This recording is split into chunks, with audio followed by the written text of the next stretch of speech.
À partir du moment où vous avez des signes qui peuvent orienter vers quelque chose pouvant être grave, nécessite d'être vu par un médecin, c'est évident. Ça ne veut pas dire que le diagnostic est grave, mais ça veut dire que l'état du patient est grave. AVS avec Philippe Robichon.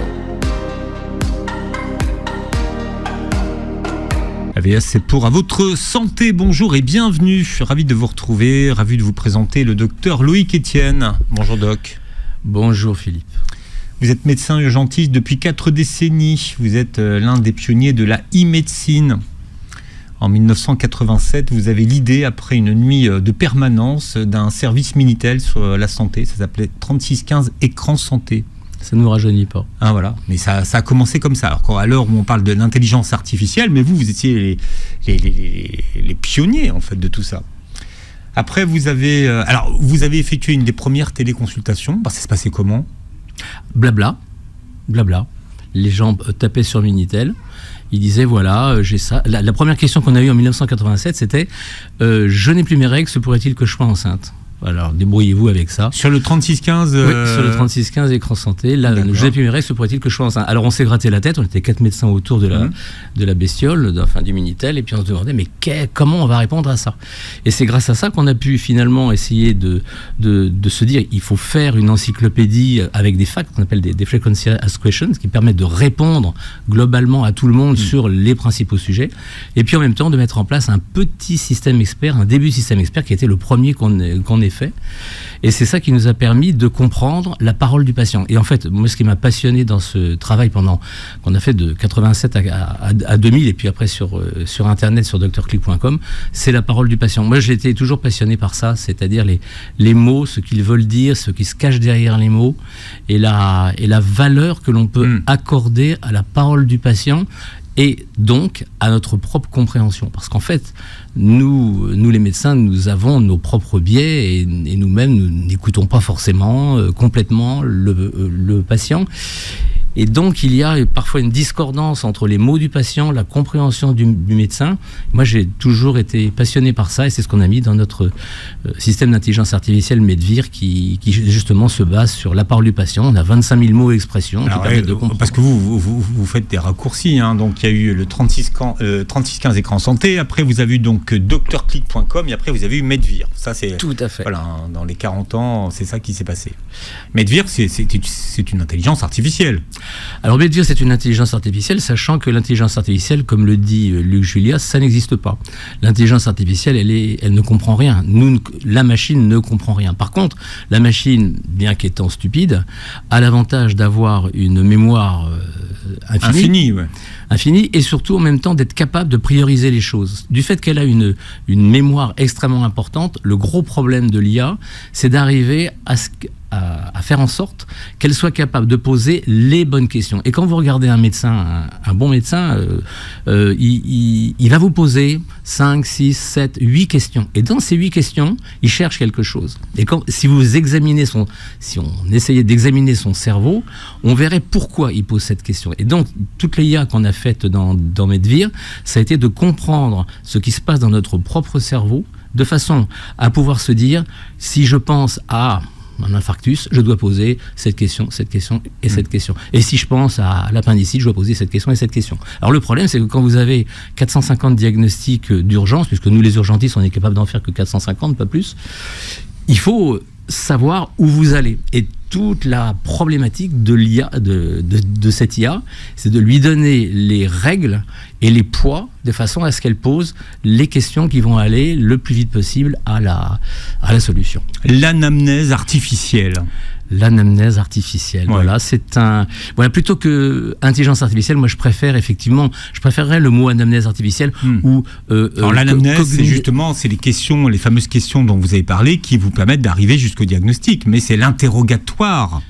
C'est l'interrogatoire, c'est-à-dire qu'au terme de cet interrogatoire, on aboutit à une anamnèse, qui veut dire donc que je me souviens de ce qui s'est passé, mnémo, le mot grec. Donc en fait, c'est un résumé de ce qui s'est dit au cours de la consultation, c'est-à-dire de l'interrogatoire par le médecin et des réponses qui ont été faites par le patient.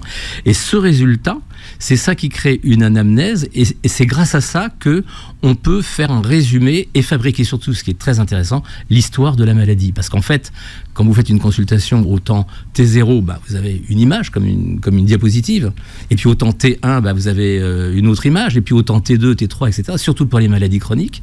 Et si on arrive à juxtaposer ces images instantanées et qu'on les met dans la continuité, qu'est-ce qu'on a ? On a un film.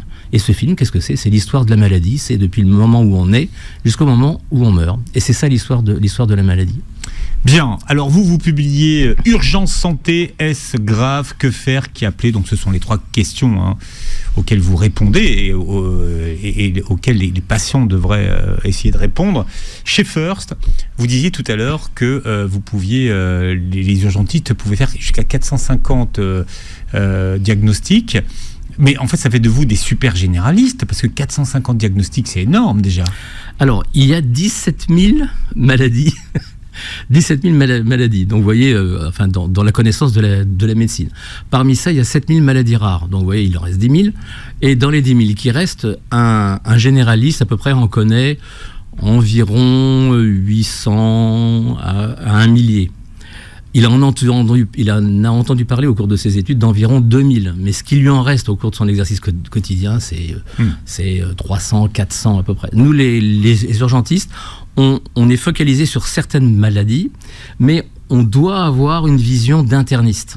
C'est ça qui m'a passionné pendant 40 ans. C'était à la fois de voir des choses en disant, allez, c'est un infarctus, une péritonite, ou des morpions, une gastroentérite, puisque tout, dans l'urgence, tout n'est pas grave. On va consulter pour les morpions. Bien sûr, bien sûr. Je me souviens d'une personne qui m'avait dit, j'ai des petites bêtes. Et il ne savait pas ce que c'était. Je lui ai dit, oui, ça s'appelle des morpions. Et il est venu consulter en urgence. Oui, ça le grattait. Ça le grattait, et il était d'ailleurs, il devait être 2h du matin.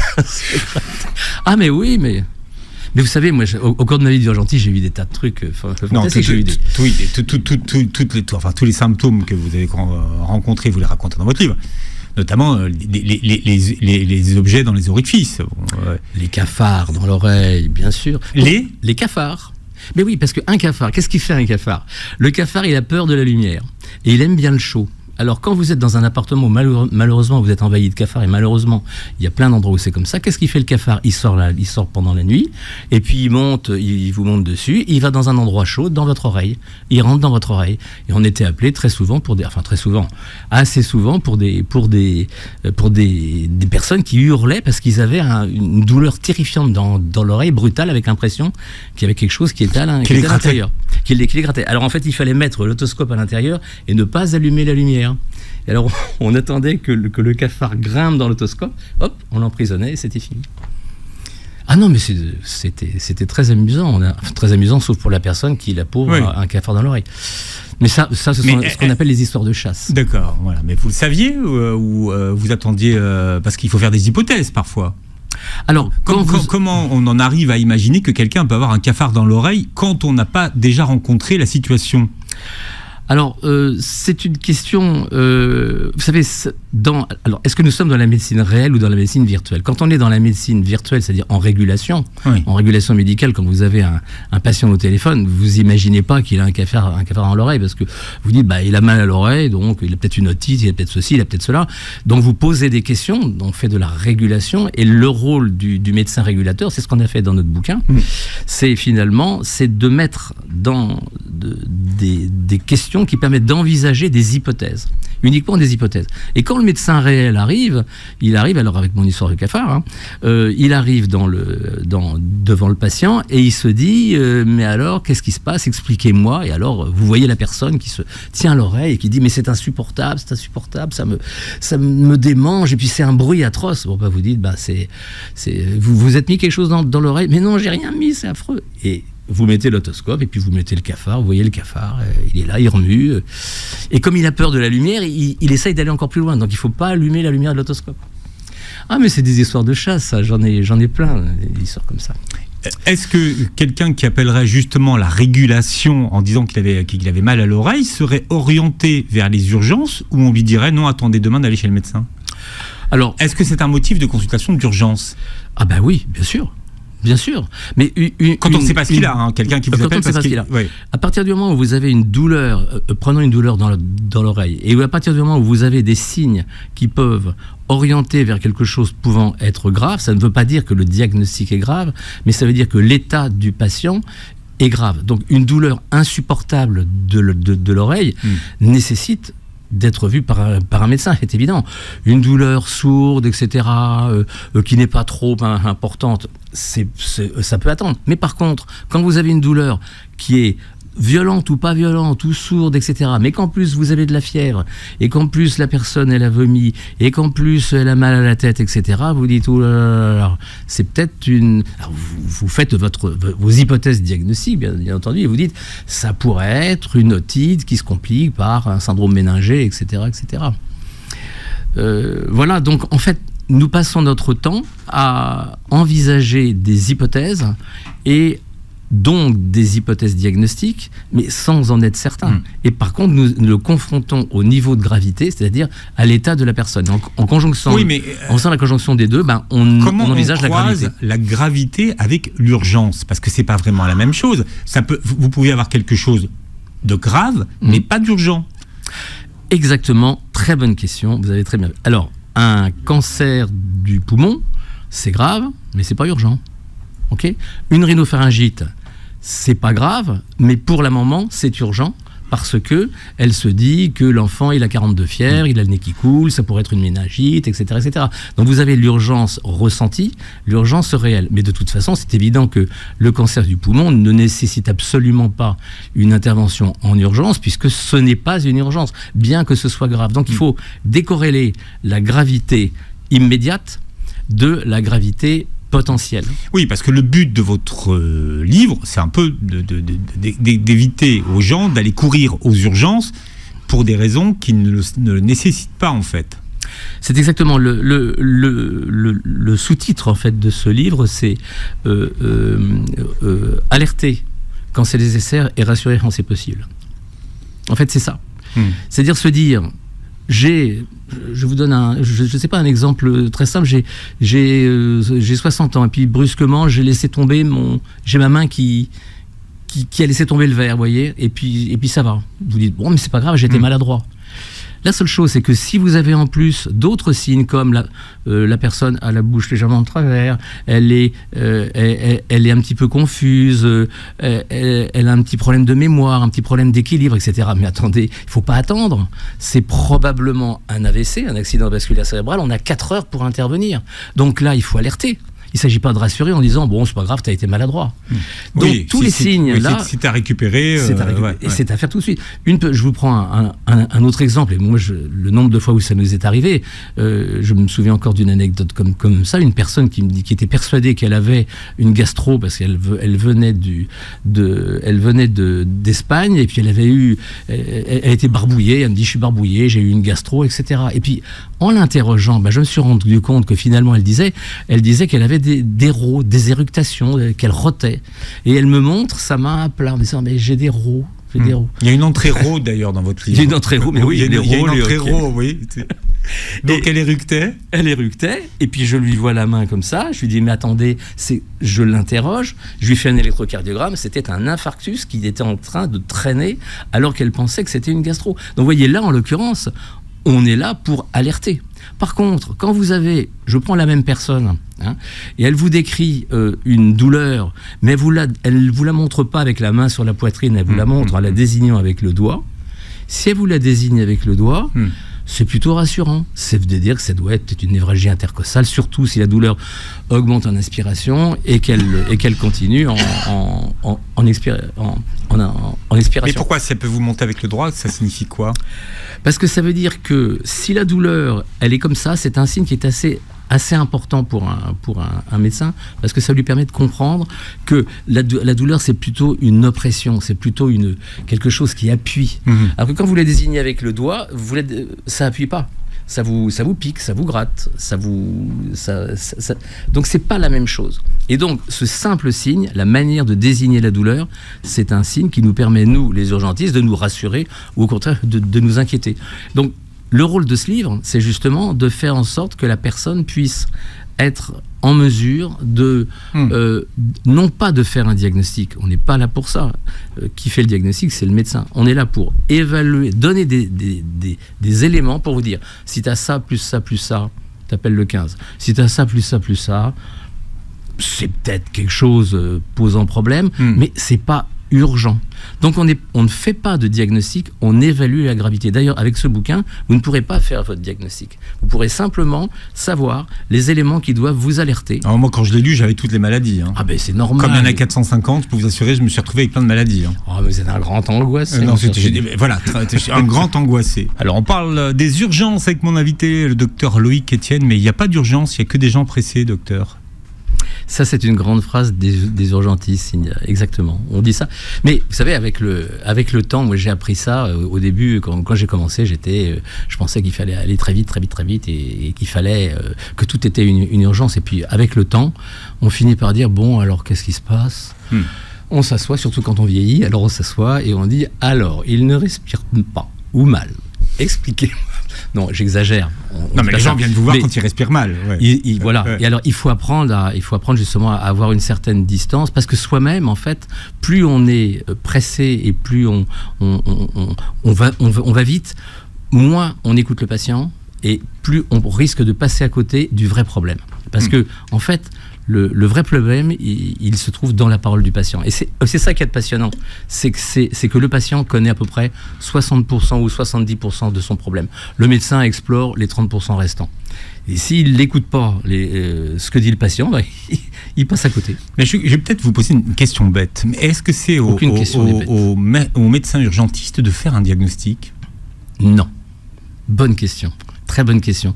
Donc on n'est pas là. Voilà, vous n'êtes pas là pour faire un diagnostic, non. Finalement. Vous êtes là pour évaluer si c'est urgent ou pas. Exactement. On est là pour prendre une décision.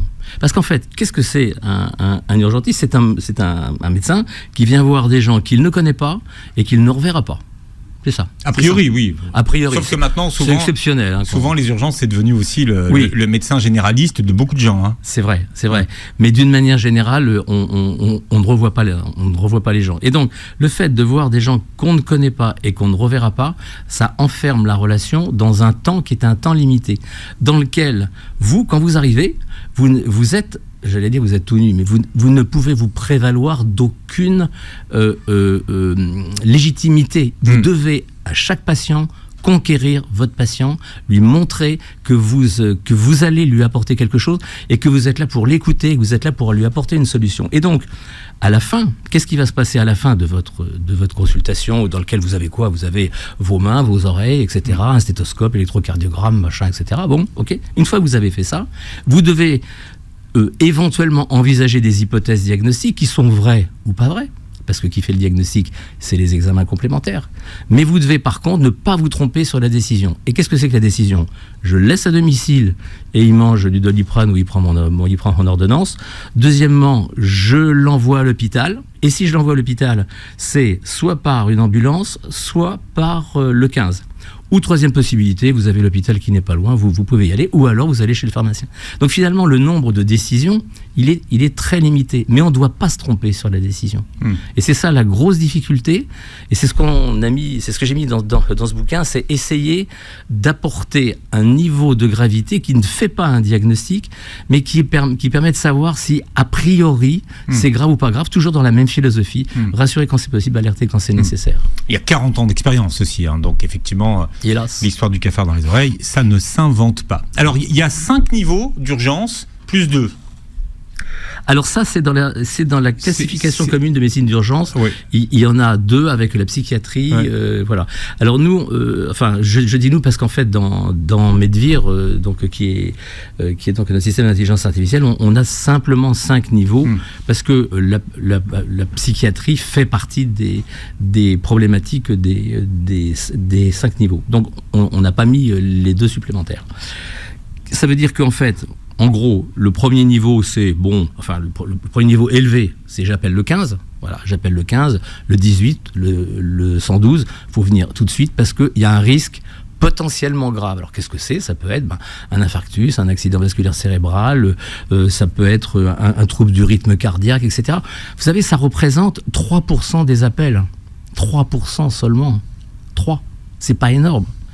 On sait que, juste une parenthèse, quand vous avez 3% des appels qui sont des urgences, il y a 3% de ces 3% qui sont des urgences vitales mortelles. Attendez, vous êtes en train de dire que sur l'ensemble des appels qu'il y a, donc ça c'est pour la régulation, hein, il n'y a que 3% qui concernent une réelle urgence. Une réelle, véritable urgence entraînant la nécessité d'envoyer une équipe du SAMU ou du SMUR avec un médecin à l'intérieur et transporter la personne en urgence. Il n'y a que 3%. Bon, je vous dis 3%, c'est peut-être 4%, 5%, mais c'est de l'ordre d'environ 3%. Ça, c'est les urgences de niveau 5, c'est le plus important. Quand vous avez le niveau 4, qu'est-ce que c'est ? Le niveau 4, ce sont les problèmes qui sont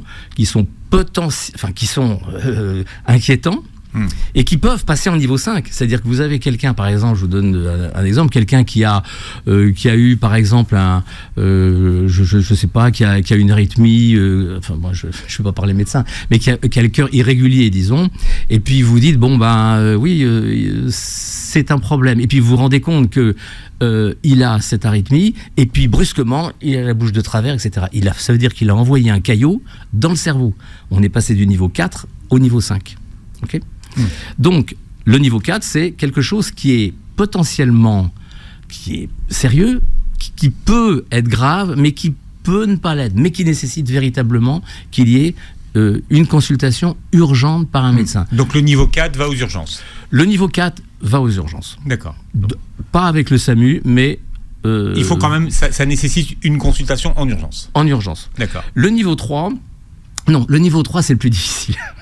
Donc, je vais le garder pour la fin. Je vais passer directement au niveau 1, c'est-à-dire en bas. Le niveau 1, c'est, vous inquiétez pas, il n'y a pas de problème, vous ne risquez pas votre vie. Ça ne veut pas dire qu'il n'y ait pas de diagnostic, ça ne veut pas dire que vous n'ayez pas un cancer que ces signes puissent être un cancer du poumon. Mais on n'est pas dans l'urgence. Hein, on sort du domaine de l'urgence. Mais donc, ça veut dire qu'il n'y a pas de nécessité de voir un médecin immédiatement, tout de suite. Vous pouvez rester chez vous. Mais ça ne veut pas dire qu'il ne faudra pas que vous voyiez un médecin. Il faudra peut-être que vous voyiez un médecin. Ça n'exclut pas le fait de voir un médecin. Okay ? C'est juste que ça exclut l'urgence. C'est juste, ça évalue simplement l'urgence. Même si vous avez une quinte de toux, enfin je sais pas, vous êtes pris d'une quinte de toux depuis le début de la soirée. Alors ça dépend. Si vous avez avalé un objet, c'est émlich. Non, mais je parlais du cancer du poumon. Voilà. Le cancer du poumon, vous allez avoir une quinte de toux. Alors, prenons notre cancer du poumon. Ouais. Je reste au mon niveau 1 parce qu'il faut que vous me perdiez pas. Parce que donc restez sur le niveau 1. Ouais. Alors je reste sur le niveau 1 et puis je vous répondrai après sur la quinte de tout. Donc mon niveau 1, je reste tranquille. Et le niveau 2, qu'est-ce que c'est ? Ça peut être problématique, mais ça ne nécessite pas de voir un médecin tout de suite. Vous pouvez voir un médecin demain ou après-demain, mais il faudra voir un médecin quand même parce que ça pourrait passer au niveau 3 ou passer au niveau 2. Mais il n'y a pas d'urgence. Puis vous avez au milieu le niveau 3, c'est celui qui est entre le niveau 2 et le niveau 4. Donc, vous voyez, c'est ça le problème, c'est qu'un état qui peut être stable, ce qu'on appelle nous un état stable, peut se compliquer et passer en niveau 4, voire en niveau 5, ou au contraire s'améliorer et donc passer en niveau 2. C'est pour ça que dans le bouquin que j'ai fait, vous avez une flèche qui monte en haut, une flèche qui descend, et tout en haut, ça fait 5, 4, 3, 2, 1. Et quand vous êtes à un niveau 3, vous êtes au niveau 3, c'est bien, parce que vous n'avez pas de signes inquiétants, donc vous savez que vous êtes au niveau 3. Mais il ne faut pas oublier que ça peut passer en 4, donc il faut surveiller.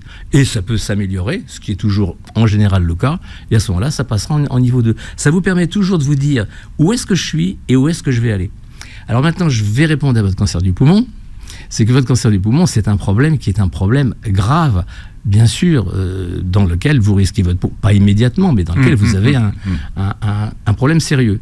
Si le cancer du poumon se manifeste simplement par une toux et qu'il n'y a pas de problème parce que vous avez une toux, vous allez tousser, vous allez voir le médecin, le cancérologue, etc. Puis on fera le traitement. Il n'y a pas d'urgence en tant que telle. Par contre, si cette toux entraîne un crachat sanglant et des vomissements et une toux sanglante, alors là, il faut appeler le 15 tout de suite, parce que ça veut dire qu'il y a un risque. Et vous voyez, on sort de l'échelle, on est rentré dans l'échelle des urgences, alors que la cause, on la connaît pas, et il nous est arrivé souvent, en tant qu'urgentiste, de voir des patients qui avaient un authentique problème sérieux et qui était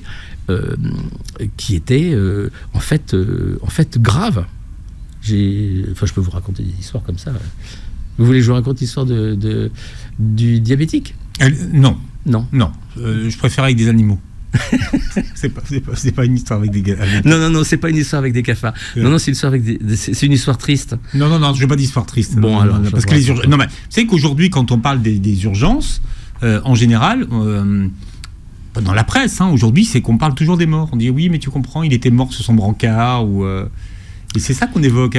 Oui. On évoque aujourd'hui la faillite des urgences, les gens qui mourraient aux urgences. Oui, c'est vrai.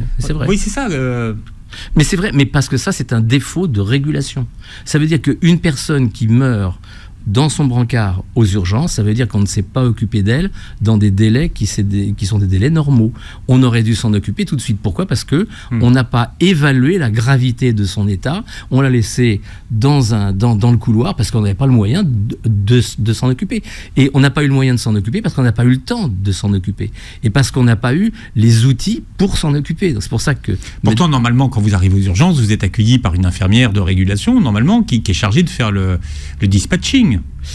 Écoutez, ou un infirmier, en fait, quelqu'un qui est chargé justement de vous orienter en fonction du degré d'urgence. La dernière expérience que j'ai eue aux urgences, il y a de ça quelques temps, où j'ai emmené quelqu'un, c'était une personne que j'ai vue sur un siège, un homme d'une 50aine d'années, puis il était tout pâle, il était un petit peu en sueur.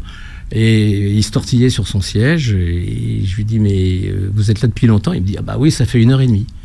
Et je lui pose une question, je lui dis, mais vous avez déjà fait des coliques néphrétiques ? Il me dit, bah oui, c'est la 3e. Et je lui dis, mais vous l'avez dit à l'infirmière ? Elle m'a dit, mettez-vous là, on va s'occuper de vous. Le pauvre type, il est resté 1h30 à se tortiller sur sa chaise, il n'a pas osé lever le doigt en disant, j'ai des coliques néphrétiques, il suffisait de lui poser 2 questions, et on lui aurait dit, alors c'est moi qui allais obligé d'aller voir l'infirmière, de lui dire, donnez-lui quelque chose de façon à soulager sa douleur, c'est une colique néphrétique. Ah bon ?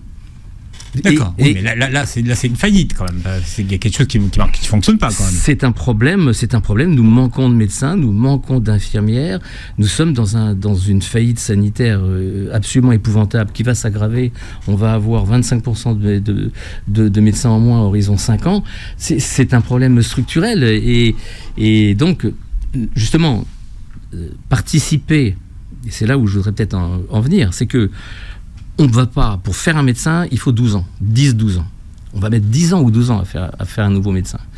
Il faut que les gens se prennent en charge, non pas en devenant médecin, mais en ayant des outils qui leur permettent justement de ne pas aller aux urgences à tort et à travers, où ils vont aggraver l'encombrement, et par contre au contraire d'être alertés quand ils ont un problème, de façon à ce qu'ils ne deviennent pas des handicapés moteurs ou etc., parce qu'on n'aura pas fait les choses. Aujourd'hui que les gens n'ont plus de médecins traitants, les urgences sont devenues la consultation, la médecine de ville.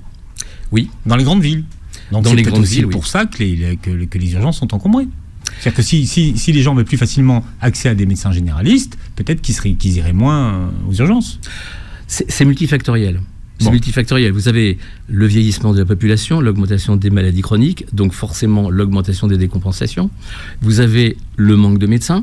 Vous avez le fait que les maternités, on les concentre, que vous avez de moins en moins d'ouverture dans les urgences parce qu'il y a de moins en moins d'infirmières et de moins en moins de médecins. Et puis vous avez un consumérisme médical important. J'ai un de mes copains urgentistes qui me dit, j'ai un type qui est venu, il est venu me voir parce qu'il y avait une écharde, il était 3h du matin. Et pourquoi vous venez me voir à 3h du matin pour une écharde ? Demande mon copain. Et le type répond, c'est parce qu'il y avait moins de queue à 3h. Voilà. Donc ça veut dire qu'en fait... Oui, alors j'ai vu dans votre livre que ça pouvait être un motif d'urgence, l'écharde.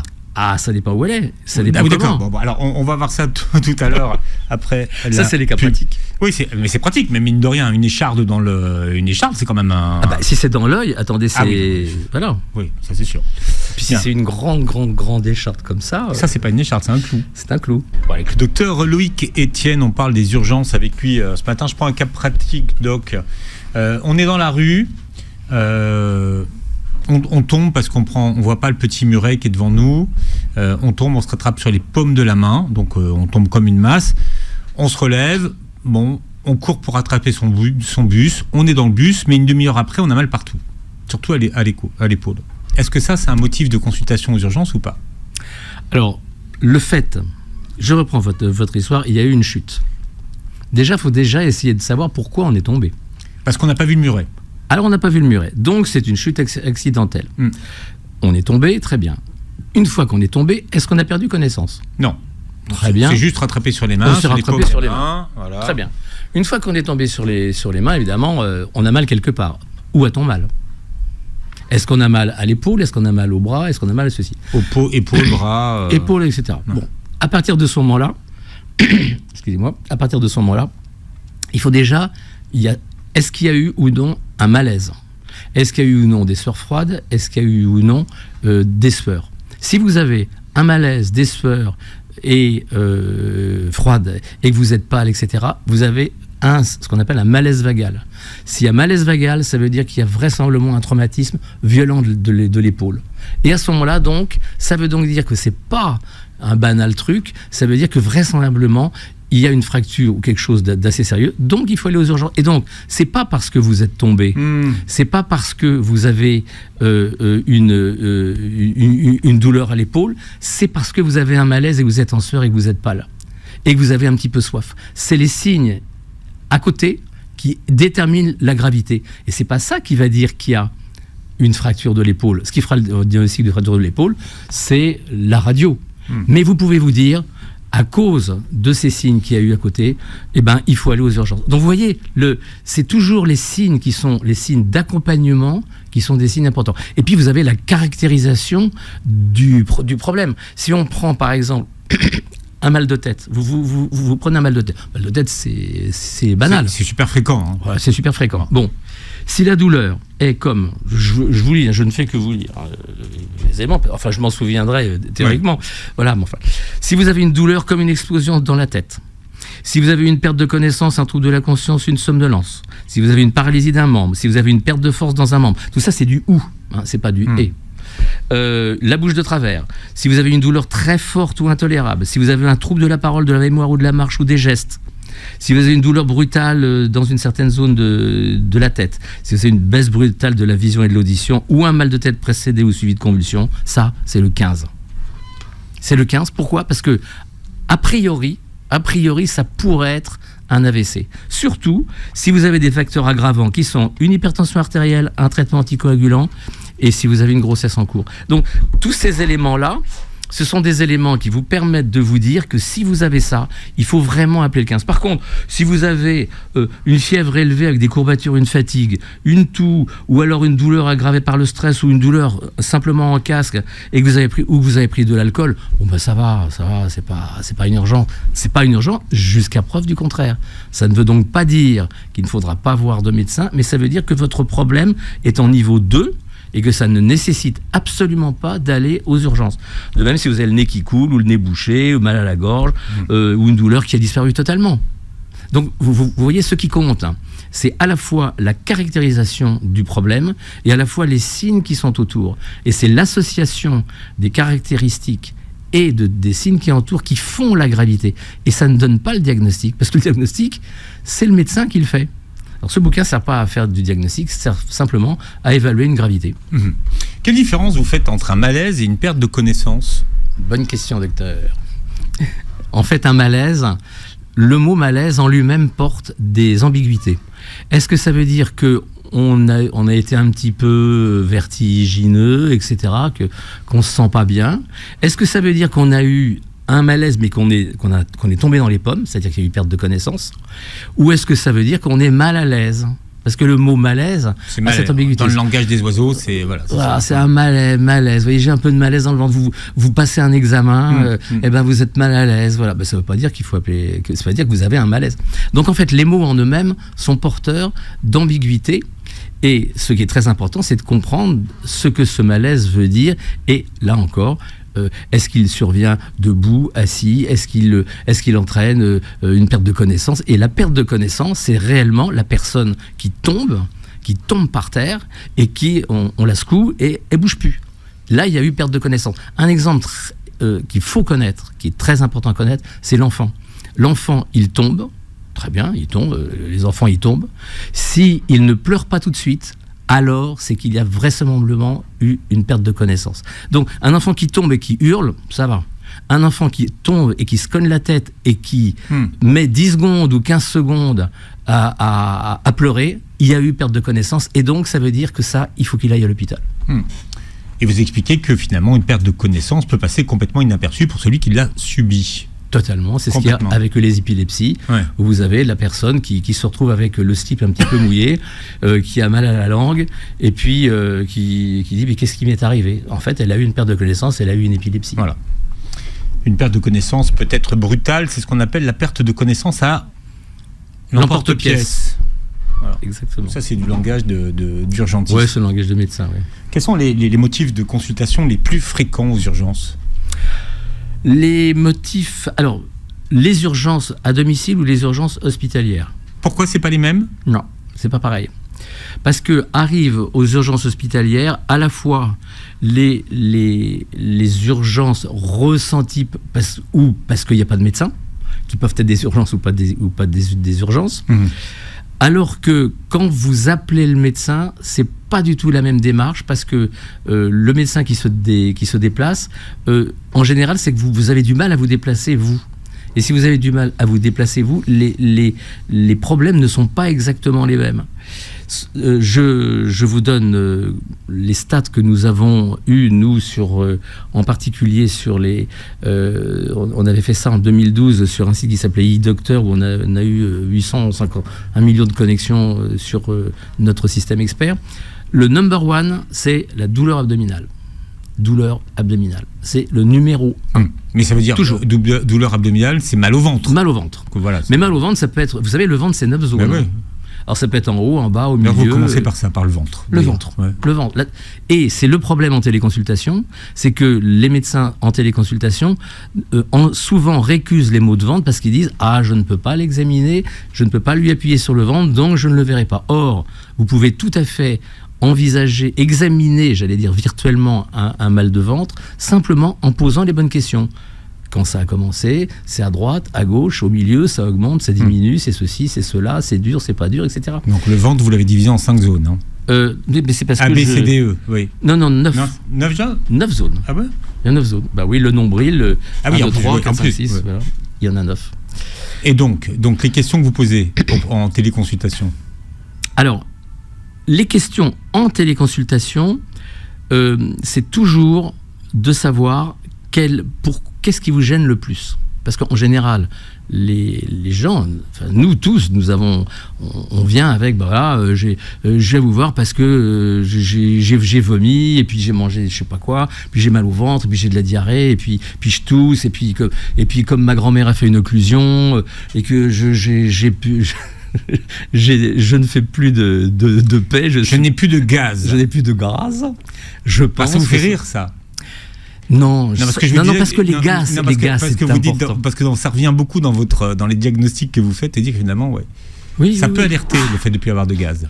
L'un des signes, ce qu'on appelle l'arrêt des matières et des gaz, nous les médecins, c'est un signe d'occlusion. Occlusion intestinale. L'occlusion intestinale, ça peut être une subocclusion, c'est-à-dire quelque chose de pas très urgent, mais ça peut être une occlusion. Une occlusion, ça peut être très grave.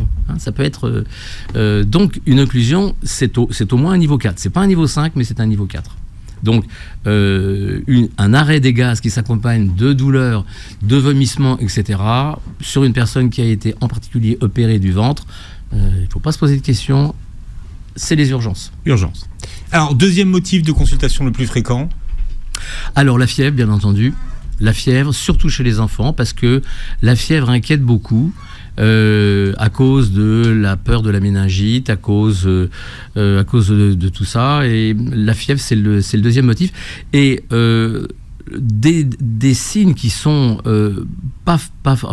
qui viennent après. Enfin, je n'ai pas la hiérarchie en tête, bien entendu. Il faudrait que je vois les stats devant le nez. Mais vous avez ensuite les douleurs, et douleurs d'une manière générale. Et vous avez ensuite souvent tous les problèmes de traumato. Les douleurs surtout de la cheville. La cheville d'abord. Les mains et les poignets. Et puis vous avez des kyrielles de petits signes qui sont les saignements, les écoulements, les boules que vous avez qui peuvent sortir. Les problèmes haleine, oui, donc. oui, la mauvaise haleine. Non, haleine. Ah oui, pardon. Alors après, si je ne sais pas si la mauvaise haleine est un motif de consultation aux urgences. Oui, je vais vous raconter une histoire d'ailleurs. Allez, je vous la raconte quand même. Celle-là ? Ouais, mais je vous la raconte. Une petite ? Toute petite. Allez, vas-y. Ouais. Personne que je vois, un monsieur, j'arrive, je rentre dans la pièce, ça sentait l'acétone. L'acétone comme le vernis à ongles. Je vois la personne, je lui dis, vous êtes diabétique ? Il me dit, oui. Je lui dis, vous avez fait votre insuline ? Il me dit, je ne veux plus faire mon insuline. Je lui dis, si vous ne le faites pas, je ne l'ai pas examiné, hein. Si vous ne le faites pas, je vous assure que vous allez faire un coma acidocétosique cette nuit. Il faut absolument que vous alliez à l'hôpital. Il a refusé, il a signé sa pancarte, il a refusé que je l'hospitalise. Et j'étais appelé le lendemain pour cet homme qui était mort. Oui. Hélas. Donc vous voyez, la mauvaise haleine... Et là où vous voyez que Loïc Etienne est fort, c'est qu'il nous a recyclé l'histoire que j'ai refusée tout à l'heure, il nous la recycle là. Ça, c'est du travail, ça ne se fait pas, Doc. Je crois que je vais me laisser avoir. Je suis sûr que c'est celle-là. Je suis sûr que c'est celle-là que vous vouliez me servir tout à l'heure. C'était celle-là, absolument. En fait, vous connaissez deux histoires. Il y a l'histoire du diabétique et l'histoire du cafard. Du cafard dans l'oreille. Voilà, c'est tout ce qui vous reste de 40 ans de 40 ans de médecine, d'urgence. Ouais, d'urgence. Non, mais ça a été passionnant. Je veux dire, moi j'ai eu la chance de faire un métier fantastique. Et le fait de l'avoir fait en plus en virtualité sur Internet, ça m'a donné deux pieds. Vous voyez, le pied dans le monde réel et le pied dans le monde virtuel. Et ça, c'est passionnant. Pourquoi ? Parce que ça m'a obligé à revenir à la parole du patient. Et j'en reviens, vous voyez, au bout de 40 ans de médecine, j'ai appris deux choses. C'est que la médecine, d'abord, c'est de la lenteur et c'est de l'écoute. Lenteur et écoute. Ce n'est que ça de la médecine. Si on ne fait pas ça, je pense qu'on fait du mauvais travail. Le docteur Loïc Etienne, qu'on pourrait écouter pendant des heures, hein, Doc. Bon, qu'on va lire d'abord, hein. Il est super beau votre livre, ils ont fait un gros boulot. Hein. Urgence santé, est-ce grave, que faire, qui appeler, chez First. Non, il est super beau, on dirait un manuel de médecine. Oui, non, mais il est lisible en plus. Et puis j'ai raconté il y a 500 pages, je vous le dis tout de suite, hein, il y a 500 pages. Et puis il y a l'anatomie aussi. Alors, oui, l'anatomie, la physiologie. Alors au début, vous nous calez 4 chapitres d'anatomie. Alors là, ouais. C'est donc, moi je trouve que c'est amusant, c'est intéressant. Enfin, moi je trouve. Enfin, moi ça m'a amusé de l'écrire. C'est bien. Ça m'a amusé de l'écrire. Ça vous ressemble. Vous réécouterez l'émission en podcast sur beurrefm.net et vous verrez la vidéo de cette émission sur la chaîne YouTube. Merci docteur Loïc Etienne. Merci à vous. Et passez une très belle journée santé sur Beurre FM.